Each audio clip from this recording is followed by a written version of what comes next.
అదే RTV app వార్తల్ని క్షణాల్లో చదివే అవకాశం ఉంటుంది. ఒక న్యూస్ పేపర్, ఒక టెలివిజన్ ఛానల్ మీ చేతుల్లో ఎప్పుడు ఉంటాయి. కానీ ఇప్పుడు ముఖ్యంగా బీఆర్ఎస్ మీద ఎప్పుడూ లేనని విమర్శలు, ఎప్పుడు లేనని అవినీతి ఆరోపణలు వచ్చినాయి.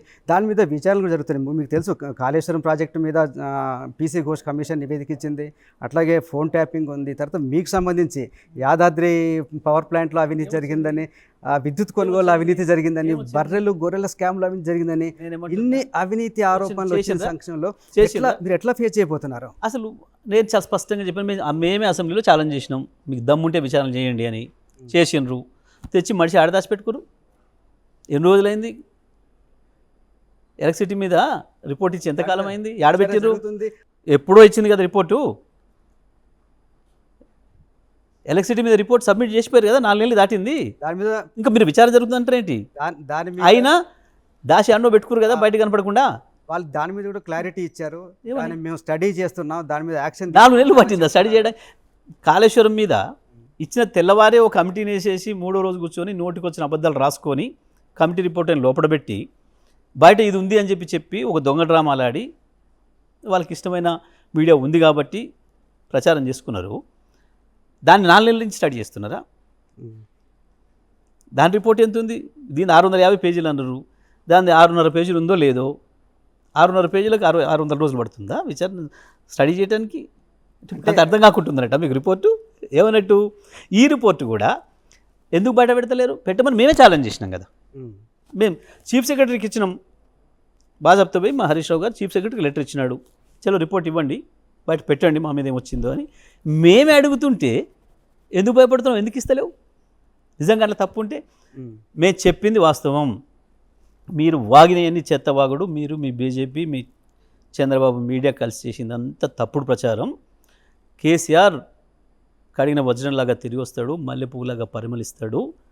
మీరు చేసిన ఆరోపణలన్నీ కూడా తప్పుడు అబద్ధాలు అని చెప్పి తేలిపోతాయి అని చెప్పి విచారణ చెయ్యండి అని చెప్పి మేమే డిమాండ్ చేసినాం. వాళ్ళే మాటరాపలు పడ్డరు.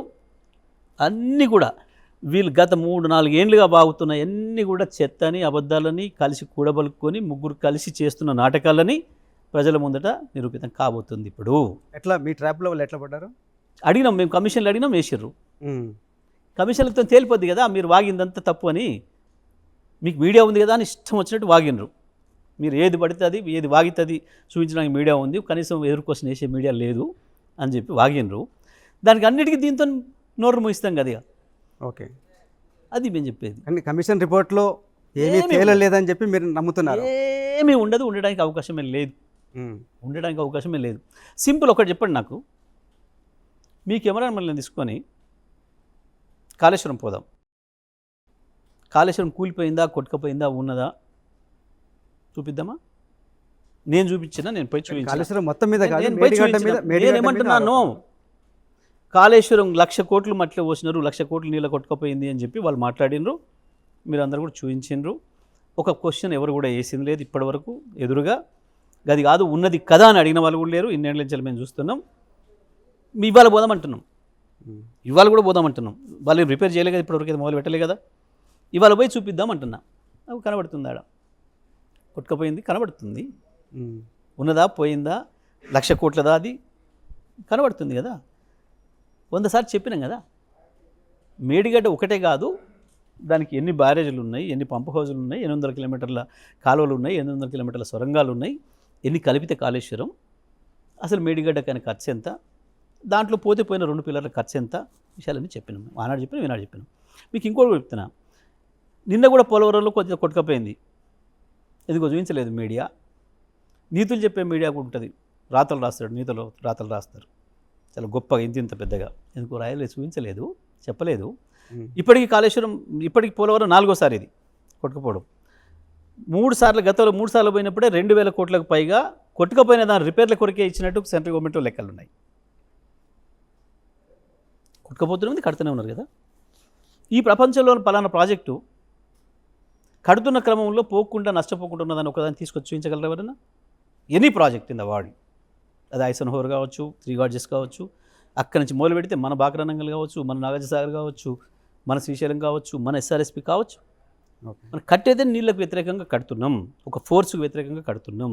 ఎవడైనా ప్రపంచ ప్రాజెక్టు నిర్మాణ దశలో తప్పకుండా వచ్చే ఫ్లోతోనే ఒక్కోసారి కొంత నష్టం జరుగుతుంది. ఆ నష్టాలు అత్యంత తక్కువ నష్టంతో కట్టిన ప్రాజెక్టు కూడా పోలవరమే. ఈ కొట్టుకుపోవడం అనేది సహజంగా జరిగింది కాదు, తప్పుడు డిజైన్ వల్ల, తప్పుడు నిర్మాణంలో లోపాల వల్ల అని కదా ఇప్పుడు పీసీ కమిషన్ వేసింది. ఎవరిచ్చారు, ఎక్కడిచ్చిండ్రు? పీసీ ఘోష్ కమిషన్ నివేదిక వచ్చిందని కదా మంత్రి చెప్తున్నాడు. నేనేమంటాను అమలు గారు, ఇక్కడ మీరు చూసిండ్రా రిపోర్ట్? మా ఉత్తమ్ కుమార్ రెడ్డి చెప్తున్నారు. ఇచ్చిండ్రా? ఇవ్వాలి కదా. ఘోష్ని మీరు ఇచ్చిండ్రు, ఘోష్ మీకు ఇచ్చిండు, అది ప్రజల ముందు పెట్టాలి కదా. ప్రజల ముందు పెట్టకుండా దాచిపెట్టి దొంగరాతలు నువ్వు రాసి చెప్పేది ఏంది? నేను కాదు అని మాట్లాడతాడు. దానికి అథెంటిసిటీ ఏంది? అంటే ఎందుకు గా పేపర్లు ఎందుకు తీసుకొచ్చి పెట్టాలి? నువ్వు రాసుకున్నవి దాన్ని తీసుకొచ్చి పెట్టాలి కదా. అధికారికంగా బయట పెట్టకపోయినా ఎందుకు పెట్టరు అంటున్నా. మేము అడిగినప్పుడు కదా, నువ్వు మా మీదనే అంటున్నావు, నేనే అంటున్నా చూపించమని అంటున్నా. నీకు దమ్ముంటే ఎందుకు చూపించావు? అయిపోయి నీ దొంగతనం బయటపడ్డది కదా, నువ్వు మాట్లాడింది తప్పు అనేది బయటపడింది కదా.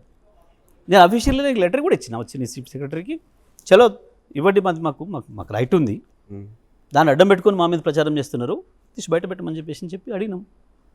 ఇవ్వాలా లేదా న్యాయంగా? ఇవ్వాలి.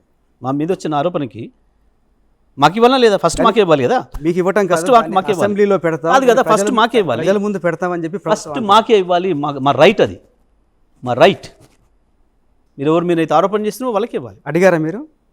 అరే మీరు కూడా ప్రచారం చేశారు కదమ్మా, హరీష్ రావు గారు తీసుకుపోయి లెటర్ ఇచ్చిన సంగతి మీరు కూడా చూపించారు కదా. మరి అడిగారంటే ఎట్లా? మీరు ఇటుకి 5 రోజులు ఇప్పుడు కులుకులేదు, పలుకులేదు, రిప్లై ఏమొచ్చింది మీకు? చప్పుడు లేదు. ఫోన్ అయితే ఆన్సర్ చేసే పరిస్థితి కూడా లేరు అధికారులు. కదా ఈ ప్రభుత్వం ఉన్న ధైర్యం మా పైన.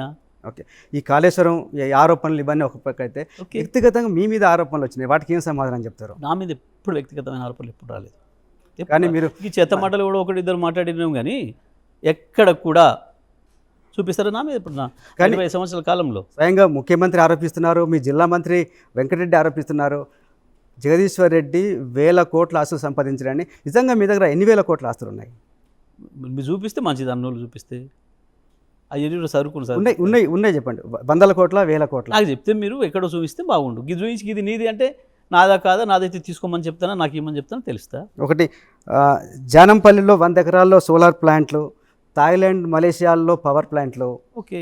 అట్లాగే షాబాద్ పక్కన 80 ఎకరాలు, ఒక్కొక్కటి 50 కోట్ల విలువ చేసే 80 ఎకరాలు ఉన్నాయి. ఓకే. అట్లాగే నాగారంలో 6 ఎకరాల్లో ప్యాలెస్ కట్టుకున్నారని. ఇవన్నీ నిజమా కాదా? అన్నీ నిజమే, 100% మొత్తం నాకు ఉన్నాయి, అన్నీ కూడా ఉన్నాయి. వస్తే మీరు వస్తే రాసి ఇమ్మంటే ఇస్తా, సంతకం పెడతా, తీసుకోండి. వాళ్ళకైనా ఏం లేదు, మీకైనా ఏం లేదు, సంతకం పెట్టమంటే పెడతా, అందులోకి వెళ్ళిపోండి మీరు తీసుకొని. మీ ఆస్తులు మాకెందుకు ఇస్తారు? అయ్యో నాదన్నప్పుడు నేను చెప్తున్నా కదా, ఇది వచ్చి ఇది నీదని చూపించేస్తే మీకు హ్యాండ్ ఓవర్ చేసేస్తా, మీరు దాంట్లోకి వెళ్ళిపోండి. ఆడున్న కాపలాదారులు చెప్పి ఈసారికి ఇచ్చేసిండ్రా, 20 నుంచి పొమ్మని చెప్తే పోండి దాంట్లోకి, ఎక్కడెక్కడ ఉంటే ఆడ. ఇవన్నీ అబద్ధాలేనా? ఎక్కడుంటే అక్కడ పోదామంటున్నా నేను. మీకు షాబాద్లో 80 ఎకరాలు ఉందా? ఎక్కడ పోదామంటున్నా. నాకేముందో నేను అఫిడవిట్లో ఇచ్చిన, నా అఫిడవిట్లో ఉన్నది కాకుండా ఇంకేదైనా కొత్తది మీరు కనిపెట్టి ఇది కూడా మీదేనట్టు కదా అంటే మీకు అప్పచెప్పి వస్తాను. అంటే మంత్రులు ముఖ్యమంత్రి చెప్పే అబద్ధాలు అంటారా? మంత్రులు ఇప్పుడు నిజం మాట్లాడడానికి విన్నారా మీరు ఇప్పటివరకు వాళ్ళ జీవితంలో? అసలు వాళ్ళ జీవితంలో ఎప్పుడన్నా ఒక నిజం గిది అని చెప్పి చెప్పగలరా? వాళ్ళ బతుకులకు నిజాలు మాట్లాడే అలవాటు ఉందా ఎప్పుడన్నా? నేను చేయలేదు ఎప్పుడు ఎవరి మీద ఆరోపణ ఇప్పటివరకు. బట్ నేను చేస్తే నిరూపించే పరిస్థితి ఉన్నప్పుడే చేస్తా. ఒకటి చేసినా ఇప్పటివరకు నా పొలిటికల్ లైఫ్లో అది నిజమని ఒప్పించిన. మీరు ఆరోపణలు వదిలేండి మౌలి గారు, నేను ఒకటి చేసినా నిజమని ఒప్పించిన. ఏంటది? రాజగోపాల్ రెడ్డి 22,000 కోట్ల కాంట్రాక్ట్ అమ్ముడు పోయిండు బీజేపీకి అని చెప్పిన. మునుగోడు బై ఎలక్షన్స్ అప్పుడు కాంగ్రెస్ రాజీనామా చేసి బీజేపీ పోతే చివరికి ఆయన ఒప్పుకున్నాడు 22,000 కాదు 18,000 కోట్లది అని ఒప్పుకున్నాడు. నిజమేనా కాదా? కదా. అవి గట్ల ఉంటుంది నేను చేస్తే. నాకు ఈ చెత్త మాటలు చిల్లర ఆరోపణలు నాకు ఇష్టం ఉండదు. ప్రజలకు సంబంధం లేని విషయాలు మాట్లాడి ఉక్కిన మనిషి మిత్రులు బురద జల్లి ఎందుకు అంటే నా మీద మాట్లాడడానికి ఏమీ లేదు, ఎక్కడేం లేదు. నేను వీళ్ళ 100 తీసుకొస్తా తొందరలోనే. ఎవరెవరు ఎక్కడెక్కడ ఎంతెంత ఏం చేస్తున్నారు నా మీద ఒక్కటి చూపించారా 10 ఏళ్ళలో గిది అని చెప్పి ఒక ఆరోపణ. మీరు వ్యక్తిగతంగా విన్నారా ఎప్పుడన్నా? ప్రైవేట్గా విన్నారా? ఎవరైనా వచ్చి చేసాడు సార్ నా అక్కడ ఈ 10 రూపాయలు తీసుకున్నాడనో ఈ పలానా పని చేస్తే విన్నారా ఎప్పుడన్నా మీ లైఫ్లో? అట్లా మీకు 100 వినిపిస్తారు రేపు. వాళ్ళ బాధితులను తీసుకొచ్చి తొందరలో ప్రదర్శన చేస్తా. వీళ్ళు పనులు చేస్తారని చెప్పి మోసం చేసి చేసినవన్నీ ఒక్కరితో నాతో అనిపిస్తే చాలు నా జీవితం. తెలుగులో ఫాస్టెస్ట్ న్యూస్ ఇప్పుడు కొత్త అవతారంలో 5 సెకండ్లోనే పూర్తి వార్తా సమాచారం మీ చేతిలో. సోషల్ మీడియా ట్రెండ్స్ మీ కళ్ళ ముందుకే live TV and voice search ఆప్షన్స్తో ఇప్పుడే డౌన్లోడ్ చేయండి. యాప్ లింక్ డిస్క్రిప్షన్లో ఉంది.